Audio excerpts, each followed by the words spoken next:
A Bíblia diz no livro de Números, no capítulo 27, nos versículos de 1 a 23. Então vieram as filhas de Zelofeade, filho de Éfer, filho de Gileade, filho de Maquir, filho de Manassés, entre as famílias de Manassés, filho de José.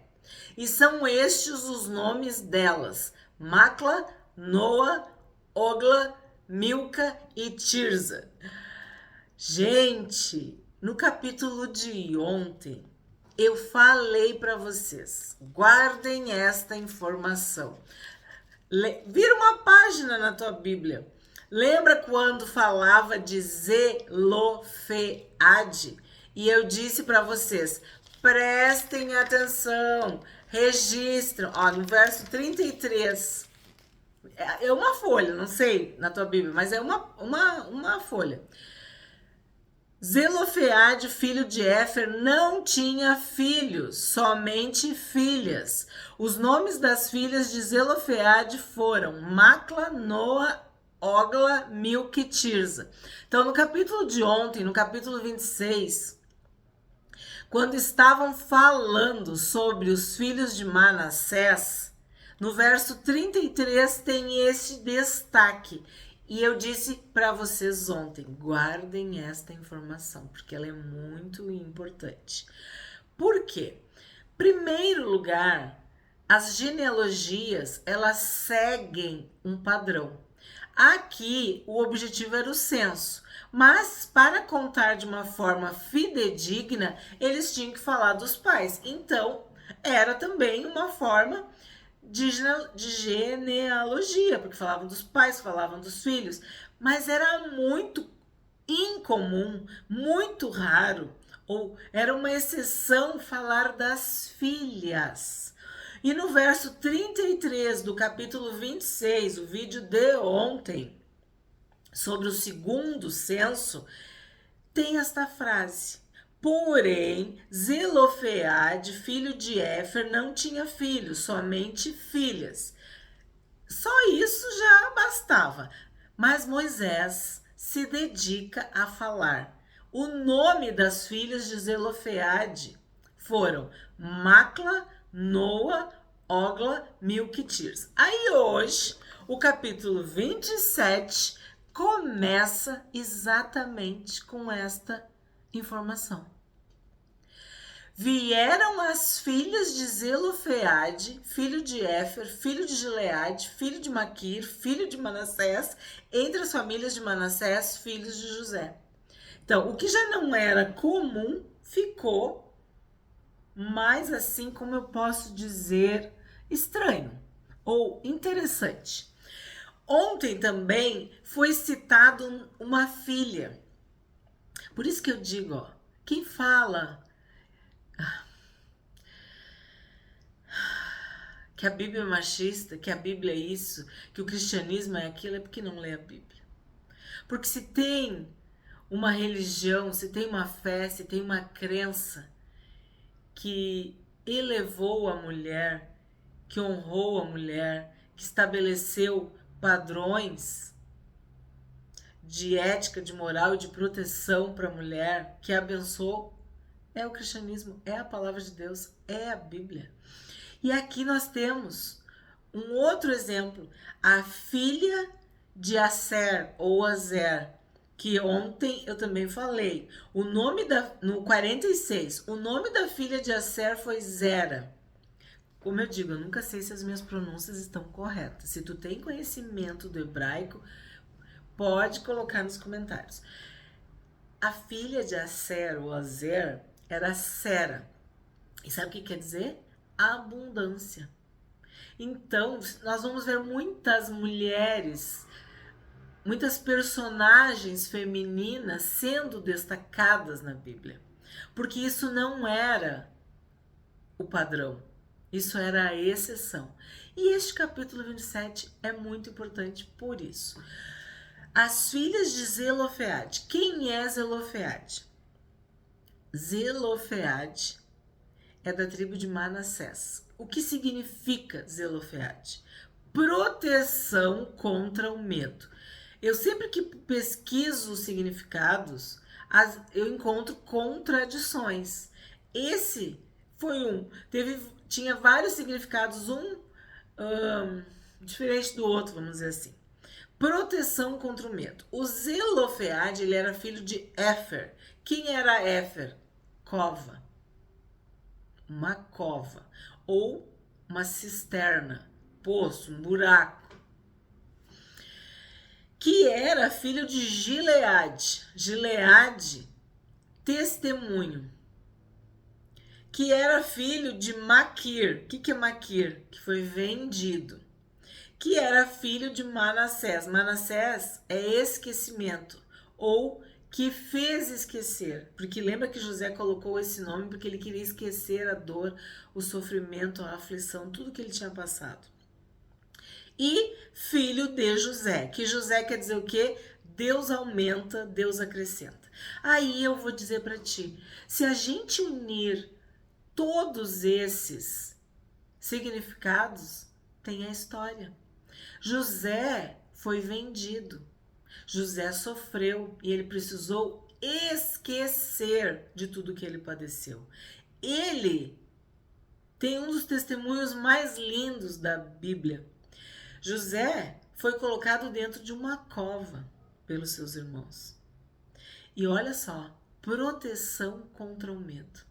Ele mesmo diante da traição, da inveja, da violência, da morte iminente, da calúnia, da difamação, da prisão, tudo isso, Deus protegeu José. E depois ele foi abençoado, ele se tornou governador do Egito. E Deus aumentou, Deus acrescentou. Deus salvou Israel por causa de José. Então é aquilo que eu falo para ti. Se tu não vai pro hebraico, pro original, tu não entende nada disso. Tu sequer pensa a respeito de tudo isso. Então é como se toda a história de José, de alguma forma, se cumprisse em Zelofeade. Tu consegue entender? Se tu não entendeu, pausa o vídeo, volta um pouquinho para tu ver cada um dos significados, porque é isso que está sendo dito aqui.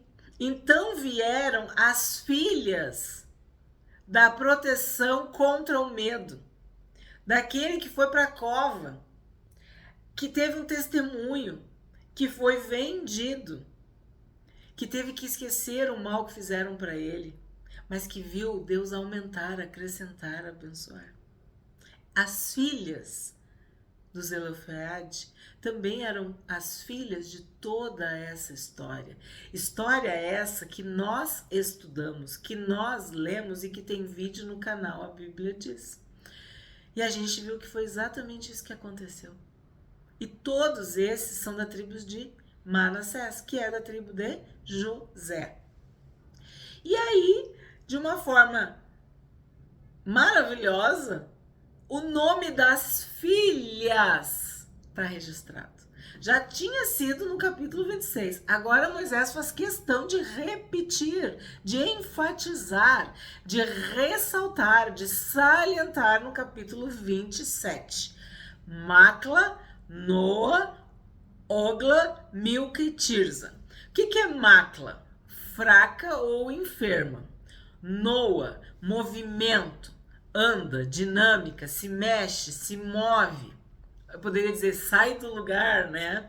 Ogla, aí tem vários. Esse aqui é um daqueles que eu fico estressada, porque eu não consigo, um não tem nada a ver com o outro. Aí diz que é perdiz, aí o outro diz que é o coração, o outro... Enfim, eu não sei o que é Ogla. De novo, tu sabe o que é Ogla? Tu tem conhecimento?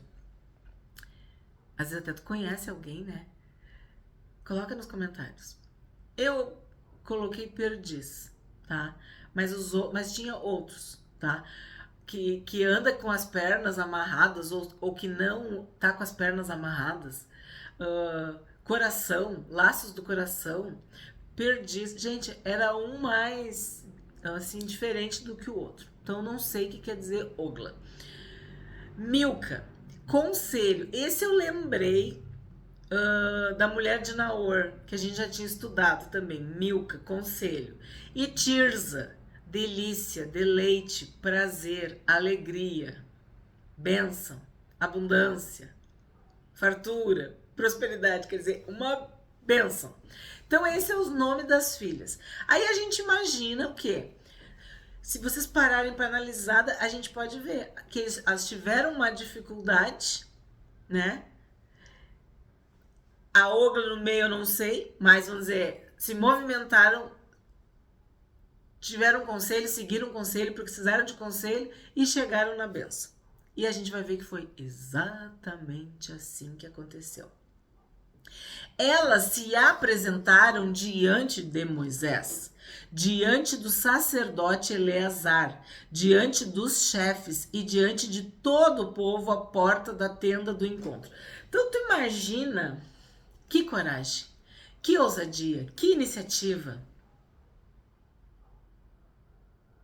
que personalidade. As 5 filhas de Zelofeade, honrando, né, toda a história que a gente viu ali de José.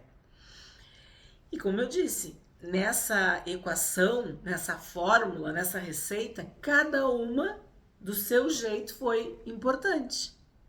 Pelo menos assim que eu entendo. Até essa que é fraca, doente, enferma, quer dizer, tinha que ajudar essa pessoa. Tu tinha que ter misericórdia. Ela ia precisar. Essa do movimento, era aquela que se mexia, a dinâmica. Eu me lembro da Marta, que andava de um lado para o outro. De novo, a Ogla eu não sei. Milca, conselho, conselheira, sabedoria, né? A Tirza, delícia, deleite, bênção, quer dizer, uma alegria, uma pessoa maravilhosa, agradável, não sei. Cada uma delas completava o todo, vamos dizer assim.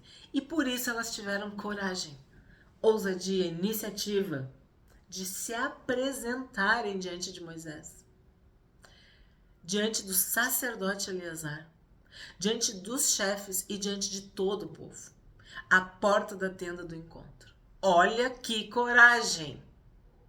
Filhas de Deus. 3. Nosso pai morreu no deserto e não estava entre os que se ajuntaram contra o Senhor no grupo de Corá. Por que ela falou isso? Eu imagino que ele foi fiel, foi digno, ou teria sido tentado, persuadido e se manteve firme, por isso ela cita isso, mas morreu por causa do seu próprio pecado e não teve nenhum filho homem. Lembra que todos que murmuraram morreram? Então, seu próprio pecado. Elas estão agora vivinhas da Silva. Então, elas não murmuraram, porque todos que murmuraram, infamaram a terra, desafiaram, discutiram, questionaram Deus, morreram no deserto. Não teve nenhum filho homem. Porque se tiraria o nome de nosso pai do meio da sua família, só porque não teve filhos, entenda que é filhos homens, sexo masculino. Dê-nos uma herança entre os parentes de nosso pai. Tu tá entendendo? Elas chegaram diante de Moisés para reivindicar a sua herança e para honrar o nome de Zelofeade. Olha o nome do pai, em proteção contra o medo. Elas não tiveram medo, elas enfrentaram o líder. Enfrentaram no sentido de se apresentar, né? Por favor. Elas se apresentaram diante de Moisés, o homem que falava face a face com Deus. E elas foram lá. Moisés apresentou a causa delas ao Senhor. Olha que lindo. Moisés apresentou a causa delas. Então havia uma causa. Havia um porquê diante do Senhor. E o Senhor disse a Moisés: as filhas de Zelofeade estão pedindo o que é justo. As filhas estão pedindo o que é justo. As filhas estão pedindo justiça. Esse Deus que nós servimos, ele é justo, ele é o justo juiz. Ele fará justiça. Elas estão chegando diante de Moisés porque elas tinham fé no Deus de Israel. As filhas de Zelofeade estão pedindo o que é justo. Isso é o próprio Deus, é o Senhor que está falando. Certamente você deve dar-lhes propriedade como herança entre os parentes do pai delas e deverá transferir a elas a herança do pai. Então o justo juiz agiu com justiça. As filhas estavam pedindo justiça e elas encontraram um trono de justiça, um juiz justo que ouviu a causa delas, que ouviu a causa da enferma, que ouviu a causa da que andava pra lá e pra cá, a do movimento, a perdiz ou o coração, o conselho, a delícia, a bênção, né? Deus ouviu e ele mudou a legislação por causa das filhas de Zelofeade. Houve, como se diz, né, jurisprudência. A partir de agora ia ser diferente. E por que que Deus se inclinou em favor das filhas de Zelofeade? Porque essas 5 mulheres, essas filhas, tiveram fé. As filhas de Zelofeade tinham fé em Deus, tinham fé no Senhor, sabiam que Deus era justo, que Deus faria justiça, sabiam também que seu pai não se rebelou. Talvez tivesse muitos motivos, né? Às vezes está envolvido com pessoas, né? As más companhias. Estava andando com eles, mas conseguiu se separar na hora certa. E quando Deus vê o nosso coração, a nossa fé, ele se agrada. Porque sem fé é impossível agradar a Deus. E as filhas de Zelofeade agradaram a Deus porque elas tiveram fé. Elas reivindicaram. E Deus, que é justo, que é o justo juiz, considerou o pedido delas justo. E elas estão em 2 capítulos da Bíblia e simplesmente mudaram as regras da herança, né, das terras. Então olha o que Deus disse.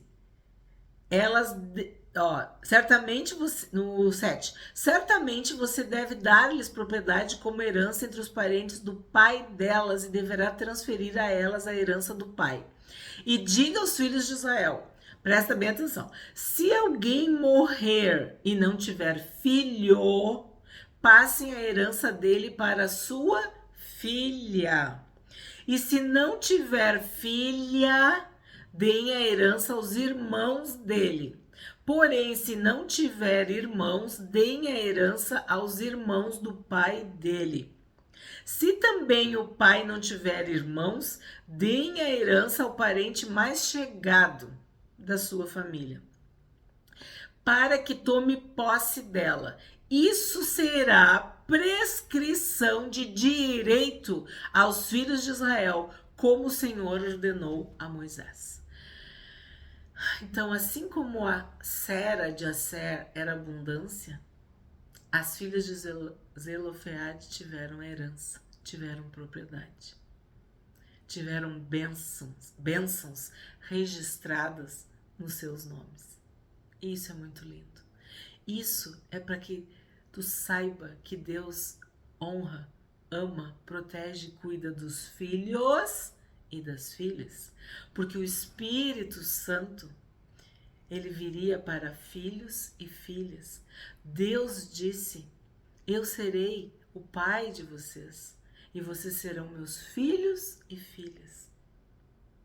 Jesus falou com tantas mulheres, curou, libertou, resgatou. Então, tu tá vendo, tu tá lendo e estudando isso em Números, no Antigo Testamento, no Pentateuco. As filhas de Zelofeade pediram, reivindicaram justiça e receberam. Receberam o direito, receberam a herança, receberam a sua porção de terra, a sua propriedade. 12. Depois o Senhor disse a Moisés: suba a este monte Abarim e veja a terra que dei aos filhos de Israel. Bom, nós sabemos, né, que o tempo está se esgotando, se aproximando. E Deus diz para Moisés subir o monte Abarim. O que é Abarim? É do outro lado. É além, da além. É uma passagem. Aqui tem uma simbologia da morte de Moisés. Tu vai subir no monte e tu vai para o outro lado. Tu vai para além. Tu vai da além, da quem? Tu vai passar. É isso que Deus está dizendo aqui. Suba a este monte Abarim e veja a terra que dei aos filhos de Israel. Veja. E depois de a ter visto, você também será reunido ao seu povo. O que quer dizer ser reunido ao seu povo? Quer dizer que ele vai morrer. Quer dizer que ele vai passar para o outro lado. Quer dizer que ele vai além, da além, que ele vai fazer a passagem. Assim como já aconteceu com seu irmão Arão. Arão também teve que subir o monte. E Eleazar recebeu as roupas lá no monte mesmo. As roupas de sacerdote. A estola sacerdotal. De sumo sacerdote. Porque, aí Deus explica. Ele já sabe, né? Porque no deserto de Zim, quando a congregação discutia comigo, vocês foram rebeldes ao meu mandado. Vocês quem? Moisés e Arão. Lembra? Ferir a rocha. Eles feriram a rocha 2 vezes. Era para falar para a rocha. Foram rebeldes ao meu mandado de me santificar nas águas diante dos olhos do povo. São estas as águas de Meribá, de Cádiz, no deserto de Zim. Moisés e Arão naufragaram nas águas de Meribá. Eles naufragaram nas contendas, nas discórdias. Não santificaram a Deus. Foram rebeldes, né? E por isso, nem Moisés, nem Arão entrariam na terra prometida. Então, Arão já morreu, não vai entrar, não entrou. E Moisés está sendo avisado de que ele não vai entrar. Olha a terra, veja, mas tu não vai entrar. Porque tu não me santificou, tu não me obedeceu, né? O que a gente viu de águas de Meribá? Meribá é isso, contenda, discórdia, discussão. 15. Então Moisés disse ao Senhor: que o Senhor, autor e conservador de toda a vida, ponha um homem sobre esta congregação. Olha só como Moisés falava face a face com Deus, né? Ele diz: tu é o autor e o conservador de toda a vida. Ponha um homem sobre esta congregação. Ele está intercedendo, né? Está dizendo para Deus: não deixa esse povo sem um líder. Que saia adiante deles, que entre adiante deles, que os faça sair e que os faça entrar, para que a congregação do Senhor não seja como ovelhas que não têm pastor. Nós sabemos que esta expressão, ovelhas que não têm pastor, o próprio Senhor Jesus falou sobre isso, né? Que o povo eram como ovelhas que não têm pastor, estavam perdidos. E aqui de novo, ó, tem uma referência a isso. Essa mediação de Moisés, essa intercessão de Moisés pelo povo. 18. O Senhor disse a Moisés: chame Josué, filho de Num, homem em quem há o Espírito, e impõe as mãos sobre ele. Então, quem é Josué? Josué é o sucessor de Moisés. Tem um vídeo no canal sobre Josué. O significado do nome Josué: Deus é salvação. Num, pode ver que quase sempre está dito assim: Josué é filho de Num, Josué é filho de Num. O que é Num? Peixe, pescado. Aí eu me lembrei daquele ditado: filho de peixe, peixinho é. Será que o Num era alguém muito respeitado e Josué era idêntico? Era um seguidor do pai, o pai era um bom exemplo e ele também. Josué, filho de Num, né? Como se ele fosse júnior, né, do pai, porque o significado que eu encontrei foi esse: peixe, pescado. E aí eu pensei, será que esse ditado, porque quando diz assim, filho de peixe, peixinho é, o que se diz esse ditado? De que o filho se parece com o pai, né? Que ele é filho do peixe. Então, se ele é filho do peixe, ele também é peixe. Não sei. Mas vocês podem observar que vai aparecer muitas e muitas vezes. Josué, filho de Num. Então, Deus é salvação. Filho do peixe. Filho do pescado. Pois é, me lembrei também que Jesus falou: eu farei de vocês pescadores de homens, pescadores. Não sei. Vamos pensar e temos muito ainda para ver sobre Josué.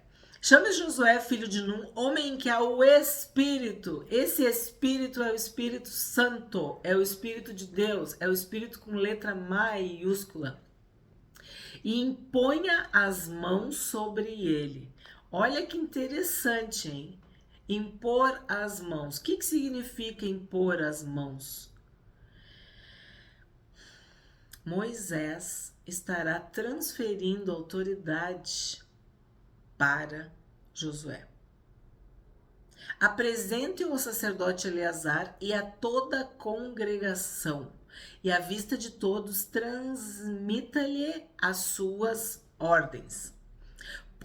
Ponha sobre ele uma parte da sua autoridade, para que toda a congregação dos filhos de Israel obedeça a ele. Aí tu fala uma parte, por quê? Porque não houve outro como Moisés, né? Josué deverá se apresentar diante de Eleazar, o sacerdote, o qual por ele consultará o Senhor de acordo com o juízo do Urim. Então, Moisés conversava com Deus diretamente, face a face, e Deus respondia para Moisés. Josué vai ter parte da autoridade de Moisés e vai ter que sempre depender de Eleazar, do sacerdote. E o sacerdote vai usar o Urim e o Tumim, que a gente já estudou, que eram duas pedras que simbolizavam o sim e o não. Uma mais clara, mais branca, e a outra mais escura, né? Mais preta. Mais ou menos assim que a gente estudou, que a gente acredita. Então, eles usavam essas pedras para saber se era sim ou se era não. Segundo a palavra do sacerdote sairão, e segundo a sua palavra entrarão, ele e todos os filhos de Israel com ele e toda a congregação. Moisés fez como o Senhor lhe havia ordenado. Chamou Josué e o apresentou ao sacerdote Eleazar e a toda a congregação. Impôs as mãos sobre ele e lhe deu as suas ordens, como o Senhor havia falado por meio de Moisés. Então, exatamente o que Deus falou para Moisés em relação a Josué, Moisés fez. Moisés chamou Josué, apresentou ao sacerdote Eleazar, apresentou-o diante da congregação e impôs as mãos sobre Josué, passando parte da sua autoridade para que Josué fosse o seu sucessor, porque Josué era fiel e era um homem que tinha o Espírito de Deus.